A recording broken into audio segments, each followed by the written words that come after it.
Sir ನಮಸ್ಕಾರ sir. ನಮಸ್ತೆ sir. Sir ಮಾತಾಡ್ಬೋದಾ? ನಾನು ನಾಗರಾಜ್ ಬಂದರಿಂದ ರಿಪೋರ್ಟ್ರು. ಸರ್ ನಮಸ್ತೆ, ಹೇಳಿ ಸರ್. ಅದೇ ತಾವು ಒಂದು ಮೆಸೇಜ್ ಕಳಿಸಿದಿರಿ ನಾಳೆ ಒಂದು ಕಲ್ಲು ಗಣಿಗಾರಿಕೆ ಬಗ್ಗೆ. ಹೌದು ಹೌದು. ಅದ್ರ ಬಗ್ಗೆ ಒಂದೆರಡು ಮಾತಾಡ್ಬೋದಾ? ಪ್ಲೀಸ್ ಸರ್ ಮಾತಾಡಿ. ಸರ್ ಇದು ಏನು ವಿಚಾರ, ಪೂರ್ತಿ ವಿಚಾರ ಎಲ್ಲ ಗೊತ್ತಿದೆ, ಜನಗಳಿಗೂ ಗೊತ್ತಿದೆ, ಮಾಧ್ಯಮದವ್ರಿಗೂ ಕೂಡ ಗೊತ್ತಿದೆ, ಹಲವಾರು ಬಾರಿ ಸುದ್ದಿ ಮಾಡಿದ್ವಿ ನಾವು ಕೂಡ. ಏನ್ ಸರ್ ಇದು, ಏನ್ ನಿಲ್ಸಕ್ ಆಗದಿರೋಂತ ವಿಷಯನ ಇದು ಅಂತ ಅರ್ಥ ಆಗ್ತಿಲ್ಲ ಸರ್. ಏನ್ ಗೊತ್ತಾ ಸರ್, ಎಲ್ರು ಅಷ್ಟೇ, ಮಾಧ್ಯಮದವರೇ ಆಗ್ಲಿ, ಜನಪ್ರತಿನಿಧಿಗಳೇ ಆಗ್ಲಿ, ಇಲ್ಲಿವರೆಗೂ ಹೋರಾಟಗಾರರೇ ಆಗ್ಲಿ, ಅದ್ರದ್ದು ಮೂಲ ಅಕ್ರಮವನ್ನ ಕಂಡುಹಿಡಿಯಕ್ಕಾಗಿಲ್ಲ. ಮೂಲ ಅಕ್ರಮ ಯಾವುದು ಅಂದ್ರೆ ಪಂಚಾಯಿತಿಯಿಂದ NOC ತಗೋಬೇಕು ಅವರು. ಸರ್ ತಾವು ಮಾತಾಡ್ತಾ ಇರೋದು ಅಷ್ಟು ಆಡಿಯೋ ಆಗುತ್ತೆ, ರೆಕಾರ್ಡ್ ಆಗುತ್ತೆ, ವಿತ್ ಯುವರ್ ಪರ್ಮಿಷನ್. ಆಯ್ತು ಸರ್. Okay okay. ನಾನು ಆಡಿಯೋ ಸುದ್ದಿ ಮಾಡೋದಕ್ಕೆ ಹೇಳಿ ದಿಲೀಪ್ ಸರ್, ಹೇಳಿ ಹೇಳಿ. ಅದೇ ಸರ್, ಏನಿಲ್ಲ, ಇದು ಏನಂದ್ರೆ ಫಸ್ಟ್ ಆಫ್ ಆಲ್ ಯಾವುದೇ ಗಣಿಗಾರಿಕೆ ನಡಿಬೇಕು ಅಂದ್ರೆ ಮೊದಲನೇದಾಗಿ NOC ತಗೋಬೇಕು ಪಂಚಾಯತಿಯಿಂದ. ಪಂಚಾಯತಿನಲ್ಲಿ NOC ಕಾಪಿ ಇಲ್ಲ. ಎರಡನೇದು ಎನ್ವೈರನ್ಮೆಂಟಲ್ ಇಂಪ್ಯಾಕ್ಟ್ ಅಸೆಸ್ಮೆಂಟ್ ಆಗ್ಬೇಕು. ಪರಿಸರ ಪ್ರಭಾವ ಮೌಲ್ಯಮಾಪನ ಪ್ರಾಧಿಕಾರದಿಂದ ಪರಿಸರ ಮೇಲೆ ಆಗುವಂತಹ ಹಾನಿಗಳ ಬಗ್ಗೆ ಮೌಲ್ಯಮಾಪನ ಆಗ್ಬೇಕಿತ್ತು, ಆಗಿಲ್ಲ. ಮೂರನೇದು ಸಂಬಂಧಪಟ್ಟಂತ ಗ್ರಾಮ ಪಂಚಾಯಿತಿಯಲ್ಲಿ ಅವರು ಜನಗಳನ್ನ, ಸಾರ್ವಜನಿಕರನ್ನ ಸೇರಿಸಿ ಸಭೆ ಮಾಡಬೇಕು, ಮಾಡಿಲ್ಲ. ಈ ಮೂರು ಕೂಡ ಆಗಿಲ್ಲ. ಜೊತೆಗೆ ಏನು ಭೂವಿಜ್ಞಾನಿ ಸಂಬಂಧಪಟ್ಟಂಗೆ ಅವ್ರದ್ದು ಕೂಡ ಯಾವುದೇ ಮಾಹಿತಿ ಇಲ್ಲ. ಇದಿಲ್ಲ, ಅವ್ರದ್ದು ಬೇರೆ ರೋಲ್ ಇದೆ, ಅವರು ರೋಲ್ ಅವ್ರು ಮಾಡಿದ್ದಾರೆ. ಅಲ್ಲಿ ಪಟ್ಟಾ ಲ್ಯಾಂಡ್ 5 ಎಕರೆ ಅವ್ರು ಸ್ಯಾಂಕ್ಷನ್ ಮಾಡ್ಬೇಕಿತ್ತು, ಮಾಡಿದ್ದಾರೆ. 2006 ಸ್ಯಾಂಕ್ಷನ್ ಆಗಿದೆ, ಅದು 2016 ಟ್ರಾನ್ಸ್ಫರ್ ಆಗಿದೆ. Without notification, news paper notification transfer ಮಾಡಿದಾರೆ ಅವರು. ಅದು ಕೂಡ ಇಲ್ಲಿಗಲ್ಲ. 2016 ಈಗ 2026 ಕ್ವಾರಿ ಮುಗಿತಾ ಇದೆ. 20 ವರ್ಷದ ಗಣಿ ಸಂಪತ್ತನ್ನ 50 ವರ್ಷಕ್ಕಾಗಷ್ಟು ದೋಚಿದ್ದಾರೆ. ಇದರಿಂದ ಆಗುವಂತ ಪರಿಸರ ಹಾನಿಗಳ ಬಗ್ಗೆ ಯಾರು ಏನೋ ಇಲಾಖೆ, ಸಂಬಂಧಪಟ್ಟಂತ ಇಲಾಖೆಯವರು ಚಕ್ರ ಎತ್ತಿಲ್ಲ. ಸರ್ ಇವತ್ತು ಒಂದು ಸಮಸ್ಯೆ ಆಗ್ತಿರೋದು ಏನು ಅಂದ್ರೆ, ಈ ಅಧಿಕಾರಿಗಳ ಕೆಸರಾಟ ಒಂದು ಏನು ಅಂದ್ರೆ, ಇದು ಮಂಡ್ಯ ಜಿಲ್ಲೆ ಸೇರಿದ್ದು, ಇದು ಮೈಸೂರು ಗಡಿ ಭಾಗಕ್ಕೆ ಸೇರಿದ್ದು, ಇದು ಆ ಜನಪ್ರತಿನಿಧಿ ಕೇಳಬೇಕು, ಇದು ಈ ಜಿಲ್ಲೆ ಪ್ರತಿನಿಧಿ ಕೇಳಬೇಕು ಅನ್ನೋ ಒಂದು ಕೆಸರಾಟಗಳು ಜಾಸ್ತಿ ಆಗ್ತಿದೆ ಸರ್. ಗೊಂದಲಮಯ ಹೋಗ್ಬಿಟ್ಟಿದೆ. ಇದು ಪ್ಯೂರ್ಲಿ ಮಳವಳ್ಳಿ ತಾಲೂಕಿನ ಕಲ್ಕುಣಿ ಗ್ರಾಮದ ಸರ್ವೆ ನಂಬರ್ 510 ಇರುವಂತ ಕ್ವಾರೆ. ಪ್ಯೂರ್ಲಿ ಇದು ಮಂಡ್ಯ ಜಿಲ್ಲೆಗೆ ಸೇರಿ. ಸರ್ ಈ ರಾಜ್ಯದಲ್ಲಿ ಏನೇನೋ ಇವತ್ತು ಬೆಳಕಿಗೆ ಬರ್ತಾ ಇದೆ, ಏನೇನೋ ಅವ್ಯವಹಾರಗಳೆಲ್ಲ ಇವತ್ತು ಬೆಳಕಿಗೆ ಬಂದು ಅವ್ರಿಗಾಗಿರುವಂತ ಒಂದು ತಕ್ಕ ಶಾಸ್ತಿಗಳಾಗ್ತಾ ಇದೆ. ಯಾಕೆ ಈ ಚಿಕ್ಕ ಗ್ರಾಮದಲ್ಲಿ ಇದನ್ನ ಮಾಡಕ್ ಆಗ್ತಿಲ್ವಲ್ಲ? ಏನ್ ಸರ್ ಇದು ವಿಚಾರ? ಇಲ್ಲ, ಸರ್ಕಾರದ ಸದುದ್ದೇಶ ಏನಂತಂದ್ರೆ, ಈ ಸ್ಥಳೀಯವಾಗಿ ಸಿಗುವಂತ ನೈಸರ್ಗಿಕ ಸಂಪತ್ತು ಎಲ್ರಿಗೂ ಸಿಗಬೇಕು ಅನ್ನೋದು ಸರ್ಕಾರದ ಸದುದ್ದೇಶ. ಹೌದು. ಆದ್ರೆ ಇದನ್ನ ತಪ್ಪಾಗಿ ಅರ್ಥೈಸಿಕೊಂಡಿರುವಂತ ಗುತ್ತಿಗೆದಾರರು ಸ್ವ ಇಚ್ಛೆಗೋಸ್ಕರ ಬಳಸುವಂತಹ ಪ್ರಕ್ರಿಯೆ ಪ್ರಾರಂಭ ಆಗಿದೆ 10 ವರ್ಷದಿಂದ.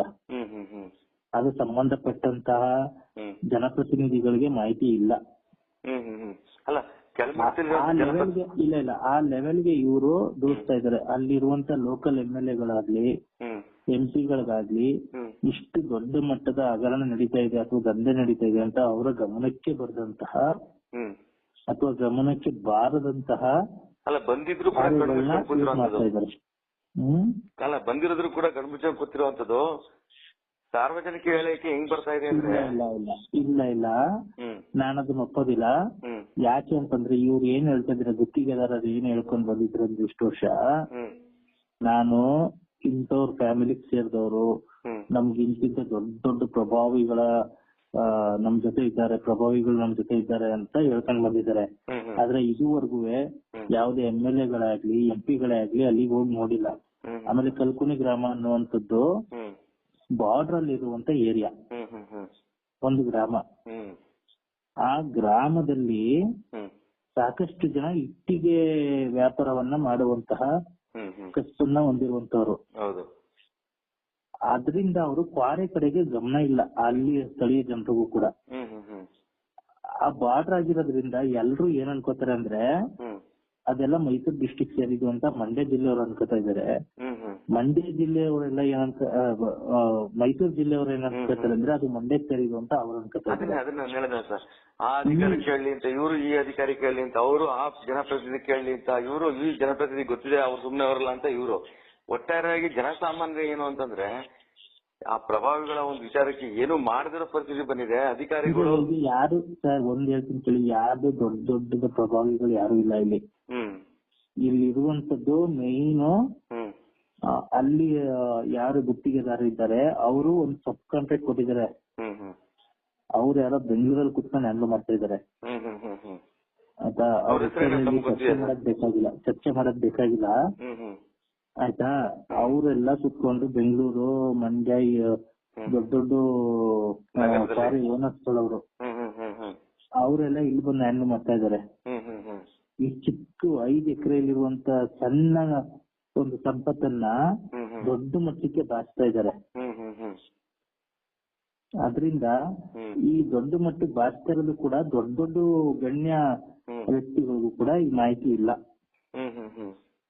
ಒಂದ್ ಸಾರಿ ಬಂದ್ ಭೇಟಿ ಕೊಟ್ರೆ ಅದ್ ಯಾರಾದ್ರೂ ಆಗ್ಬೋದು, ಜಿಲ್ಲಾ ಉಸ್ತುವಾರಿಗಳಾಗ್ಬೋದು, ಸ್ಥಳೀಯ ಶಾಸಕರುಗಳಾಗ್ಬೋದು, ಭೇಟಿ ಕೊಟ್ರೆ ಬಹುಶಃ ಅವರು ಕೂಡ ಅನ್ಕೋತಾರೆ ಇದನ್ನ ನಿಲ್ಲಿಸ್ಬೇಕು ಇದರಿಂದ ಅಂತ ಅನ್ಕೋತಾರೆ.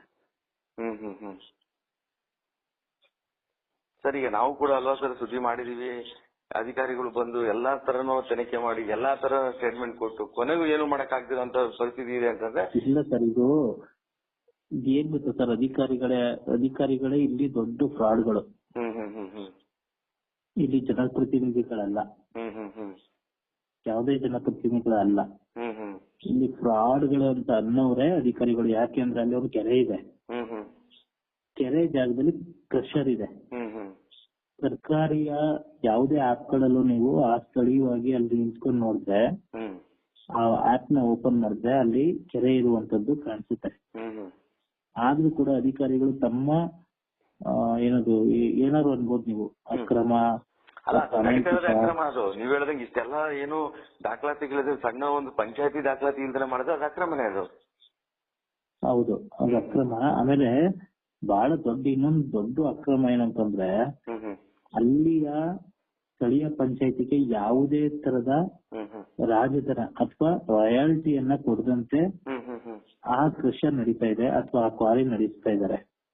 ಅಲ್ಲ, ಇದೆಲ್ಲ ನೋಡಿ ಸರ್, ಇದೆಲ್ಲ 10 ವರ್ಷಗಳ ಬಂದಂತ ಅಧ್ಯಕ್ಷರುಗಳು, ಮೆಂಬರ್ಗಳು, ಅಧಿಕಾರಿಗಳು ಯಾಕೆ ಕಣ್ಮುಚ್ಕೊಂಡು ಕೂತವ್ರೆ? ಏನು ಇವರು ಎಲ್ಲ ಶಾಮೀಲ್ ಆಗಿರೋಂತ ಜನ ಮಾತಾಡ್ಕೊಳ್ಳೋ ಪರಿಸ್ಥಿತಿ ಬಂದಿದೆಯಲ್ಲ ಸರ್?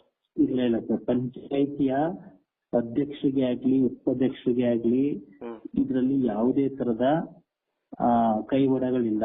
ಅಲ್ಲ, ಕೈವಾಡ ಇಲ್ಲ, ವಿಷಯ ಗೊತ್ತಿಲ್ಲ.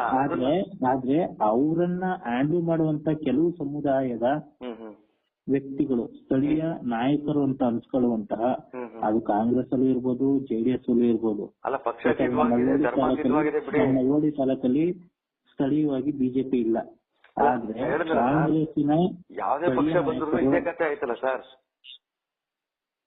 ಕಾಂಗ್ರೆಸ್ಸಿನ ಸ್ಥಳೀಯ ನಾಯಕರು ಮತ್ತು ಜೆಡಿಎಸ್ ನ ಸ್ಥಳೀಯ ನಾಯಕರುಗಳೇ ಇದನ್ನ ಹ್ಯಾಂಡಲ್ ಮಾಡ್ತಾ ಇರುವಂತವ್ರು. ಇದರಲ್ಲಿ ಯಾವುದೇ ತರದ MLA ಗಳ ಕೈವಾಡ ಆಗ್ಲಿ, MP ಗಳ ಕೈವಾಡ ಆಗ್ಲಿ. ಅಲ್ಲ, ಜನಕ್ಕೆ ಏನಾಗುತ್ತೆ ಅಂದ್ರೆ ತಕ್ಷಣ ಜ್ಞಾಪನ ಬರೋದು ಆ ಕ್ಷೇತ್ರದ MLA, ಆ ಕ್ಷೇತ್ರದ ಸಚಿವರು ಇರ್ತಾನೆ. ಅವಾಗ ಏನ್ ಅನ್ಕೋತಾರೆ ಹೇಳಿ, ಇವರೇ ಇರ್ಬೋದು ಅನ್ನೋ ತರ ಜನಗಳು ತಿಳ್ಕೊತಾರಲ್ಲ ಸರ್? ಖಂಡಿತ ಇರ್ಬೋದು. ಆದ್ರೆ ಇಲ್ಲಿನ ಗುತ್ತಿಗೆದಾರ, ಎಸ್ಪೆಷಲಿ ಗುರು ಸ್ಟೋನ್ ಗುತ್ತಿಗೆದಾರದಂತಹ ಬಾಲಚಂದ್ರರ್ ಅವರು ಹೇಳ್ಕೊತಾ ಇರೋದೇನಂದ್ರೆ, ನಮ್ಮ ಹಿಂದೆ ವಿಜಯಣ್ಣ ಯಡಿಯೂರಪ್ಪ ಅವರ ಮಗ, ಇವತ್ತಿನ ಬಿಜೆಪಿಯ ರಾಜ್ಯಾಧ್ಯಕ್ಷರಾದಂತಹ ವಿಜಯಣ್ಣ ಅವ್ರು ನಮ್ ಜೊತೆ ಇದ್ದಾರೆ, ಆಮೇಲೆ ಸಿದ್ದರಾಮಯ್ಯನವ್ರು ನಮ್ ಜೊತೆ ಇದ್ದಾರೆ ಅಂತ ದೊಡ್ಡ ದೊಡ್ಡ ಮಟ್ಟಕ್ಕೆ ಹೇಳ್ಕೊಂಡು ಇವರು ಅವ್ರ ಹೆಸರಿಗೆಲ್ಲ ಚುಕ್ತಿಗಳನ್ನ ಮಾಡ್ತಾ ಇದ್ದಾರೆ. ಇಲ್ಲಿನ ಸ್ಥಳೀಯ ನಾಯಕರು ನಮ್ಮ MLA ಆದಂತ ನರೇಂದ್ರ ಸ್ವಾಮಿ ಅವರಾಗ್ಲಿ,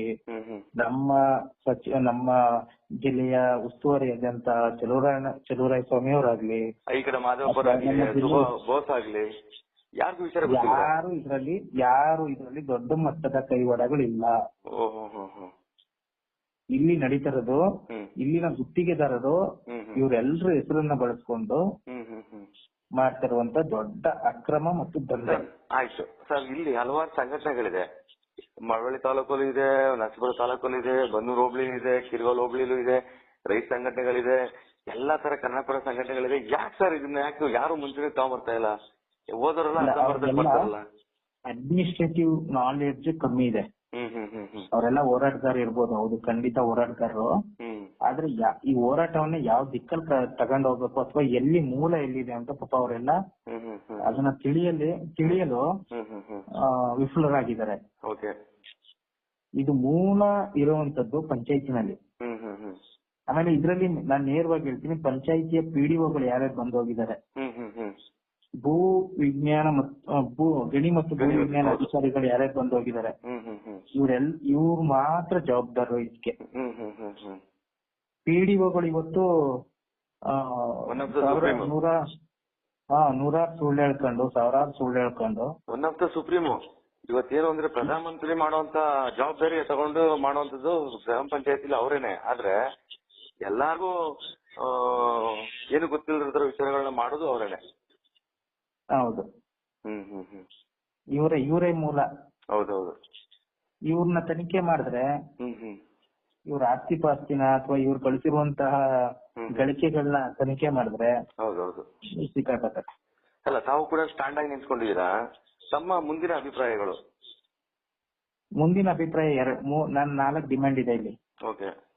ಮೊದಲನೇದು, ನಮ್ಮ ಪಂಚಾಯತಿಗೆ ಬರ್ಬೇಕಾದಂತ ರಾಜಧನ 20 ವರ್ಷದಿಂದ ಎಷ್ಟು ಕಟ್ಟಬೇಕಿತ್ತು, ಈಗ 18ನೇ ವರ್ಷ ರನ್ನಿಂಗ್. ಅದು 18ನೇ ವರ್ಷದ ರಾಜಧನ ಪಾವತಿ ಹಾಕ್ಬೇಕು ಪಂಚಾಯತಿಗೆ. ಪಂಚಾಯತಿ ಅಭಿವೃದ್ಧಿ ಕಾರ್ಯಗಳಿಗೆ ಅದನ್ನು ಬಳಸ್ಕೋಬೇಕು. ಮೊದಲನೇ ಡಿಮ್ಯಾಂಡ್. ಎರಡನೇ ಡಿಮ್ಯಾಂಡ್, ನಮ್ಮಲ್ಲಿರುವಂತಹ ಪರಿಶಿಷ್ಟ ಜಾತಿ ಮತ್ತು ಪರಿಶಿಷ್ಟ ಪಂಗಡ, ನಮ್ಮ ಊರಲ್ಲಿ ಇರುವಂತದ್ದು ಪರಿಶಿಷ್ಟ ಜಾತಿ ಮತ್ತು ಬೆಸ್ತರು ಮತ್ತು ಅಲ್ಪಸಂಖ್ಯಾತರು, ಮುಸ್ಲಿಮ್ಸ್. ಇವ್ರ ಜಮೀನುಗಳು ಅತಿ ಹೆಚ್ಚು ಜಮೀನುಗಳು ಅಲ್ಲಿದೆ. ಸುಮಾರು 10-15 ವರ್ಷಗಳಿಂದ ಇವರು ಕೃಷಿ ಮಾಡಕ್ ಆಗಿಲ್ಲ. ಆ ಧೂಳಿಂದ ಬರ್ಸೋದಂತ ಧೂಳಿಂದ ಇವರು ಮಾಡಕ್ಕಾಗಿಲ್ಲ. ಮೊದಲಿಗೆ ಈ ಕೃಷಿ ಜಮೀನುಗಳಿಗೆ ಅಥವಾ ಜಮೀನುದಾರರಿಗೆ ಪರಿಹಾರ ಘೋಷಿಸಬೇಕು. ಮೂರನೇದು, ಅಲ್ಲಿರುವಂತಹ ಕೆರೆ, ಅಲ್ಲಿದ್ದಂತ ಕೆರೆ, ಆ ಕೆರೆ ಸಂರಕ್ಷಣೆ ಆಗ್ಬೇಕು. ನಾಲ್ಕನೇದು, ಬಹಳ ಮುಖ್ಯವಾಗಿ ಇವರೆಲ್ಲ ಏನಿದ್ದಾರೆ, ಇವರೆಲ್ಲ ಏನ್ ಘೋಷಿಸ್ತಾ ಇದ್ದಾರೆ ಸಂಪತ್ತು, ನೈಸರ್ಗಿಕ ಸಂಪತ್ತು, ಅದು ಇವರು ಏನ್ ಮಾಡಿದ್ದಾರೆ, ಇವರು ಈ ಯಾವ್ದದು ಯೂನಿಟ್ ಗಳಿದೆ ಅವ್ರದ್ದು, ರೆಡಿ ಮಿಕ್ಸ್ ಮಾಡುವಂತದ್ದು, ಕಾಂಕ್ರೀಟ್ ರೆಡಿ ಮಿಕ್ಸ್ ಯೂನಿಟ್ಸ್ ಇದೆ, ಅಲ್ಲಿ ಸಪ್ಲೈ ಆಗ್ತಿದೆ. ಸಾರ್ವಜನಿಕರಿಗೆ ಸಂಪತ್ತು ಹಂಚಿಕೆ ಆಗ್ತಾ ಇದೆ. ಅದು ಯಾರಾದ್ರಬಹುದು, SC ST ಎಲ್ರಿಗೂ ಸಮಾನವಾಗಿ, ಎಲ್ಲರಿಗೂ ಸಮಾನವಾಗಿ ಹಂಚಿಕೆ ಆಗ್ಬೇಕು. ಅಲ್ಲಿ ಉತ್ಪಾದನೆ ಆಗುವಂತ ಪದಾರ್ಥ. ಇಷ್ಟು ನಮ್ದು 4 ಡಿಮ್ಯಾಂಡ್ ಇದೆ. ಸರ್, ಈಗ ಇದೆಲ್ಲ ಫೈಟ್ ಮಾಡ್ಬೇಕು ಅಂದಾಗ ಇವ್ರ ಜೊತೆಲಿ ಹೆಂಗೆ, ಪ್ರಭಾವಿಗಳ ಜೊತೆಲಿ ಇವ್ರು ಈ ತರದಲ್ಲಿ ಹೆಂಗೆ ತಾವು ಫೈಟ್ ಮಾಡ್ತೀರಾ? DSS ನಾಯಕರಾಗಿ ತಾವು, ಒಬ್ಬ ಸಾಹಿತಿಗಳಾಗಿ, ಒಬ್ಬ ನಾನು ಯಾರು ಅಲ್ಲ, ನಾನು ಸಾಮಾನ್ಯ ಮನುಷ್ಯ. ನನಗೆ ಕಾನೂನು ಗೊತ್ತಿದೆ, ಖಂಡಿತ. ಕೆಲವ್ರಿಗೆ ಕಾನೂನು ಗೊತ್ತಿಲ್ಲ, ಅವ್ರಿಗೆ ಕಾನೂನು ಪಾಠ ಹೇಳ್ಕೊಡ್ಬೇಕು ಅಂತ ಇದೀನಿ ಅಷ್ಟೇ. ನಿಮ್ ಜೊತೆ ನಾವು ಕೂಡ ಕೈ ಜೋಡಿಸ್ಬೋದು ಖಂಡಿತವಾಗಿ ಅಂತ ಹೇಳಿದ್ರೆ ನಾನು ಕೂಡ ಬರ್ತೀನಿ.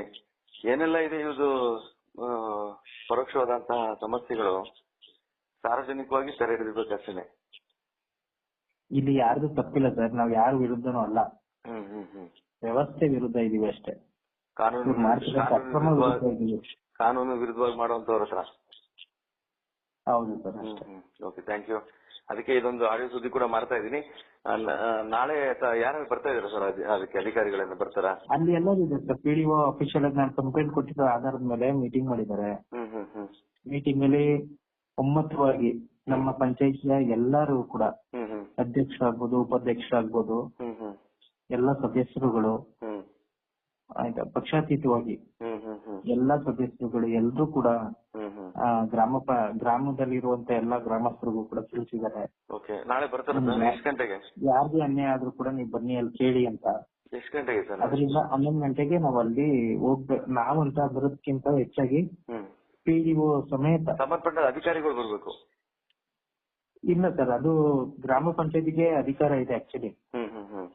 ಇದು ಹೆಂಗಿದೆ ಗಣಿ ಮತ್ತು ಭೂ ವಿಜ್ಞಾನ ಇಲಾಖೆದು ಪಂಚಾಯತಿನ ಸುಪ್ರೀಂ ಸರ್. ಹೌದೌದು, ನಿಜ, ಖಂಡಿತ. ಪಂಚಾಯತಿಯಿಂದನೇ ಎಲ್ರು ಹೋಗ್ತಾ ಇದ್ರೆ ಇನ್ಯಾರು ಮೇಲಧಿಕಾರಿಗಳಾಗ್ಲಿ MLA MP ಗಳಾಗ್ಲಿ ಅವ್ರು ಯಾರು ಗಮನಕ್ಕೂ ಇಲ್ದಂತೆ ಪಂಚಾಯತಿ ತೆಗೆದುಕೊಳ್ತಿರುವಂತ ನಿರ್ಧಾರಗಳು. ಹೌದೌದು ಹೌದು, ಇದೇ ತರನೇ ಇದು ಹೆಂಗ್ ಗಣಿಗಾರಿಕೆ ನಡೀತಾ ಇದೆ ಅದೇ ತರ ಈಗ ಮಣ್ಣು ಮಾಫಿಯಾ ಸ್ಟಾರ್ಟ್ ಆಗಿದೆ ಹಲವು ತಾಲೂಕಿನಲ್ಲಿ. ಮಣ್ಣು ಮಾಫಿಯಾನು ಇದೇ ತರ ನಾನು ಫೈಟ್ ಮಾಡ್ತಾನೆ ಇದೀನಿ ಒಂದು ಸುಮಾರು ತಿಂಗಳಿಂದ. ಹಾಗಾಗಿ ಲಕ್ಷಾಂತರ ರೂಪಾಯಿ ಮಣ್ಣನ್ನ ಇವತ್ತು ಹಳ್ಳ ಮಾಡಿ 10 ಅಡಿ ಹಳ್ಳ ಮಾಡಿ ಇವತ್ತು ಕೆರೆಗಳನ್ನ ಹಾಳು ಮಾಡ್ತಾ ಇರೋದು. ರೈತರು ಹೋಗಿದ ತಕ್ಷಣ ಬೀಳ್ಬೇಕಲ್ಲಿ ಆ ಮಟ್ಟಿಗೆ ಮಾಡ್ತಾ ಇರೋಂಥದ್ದು.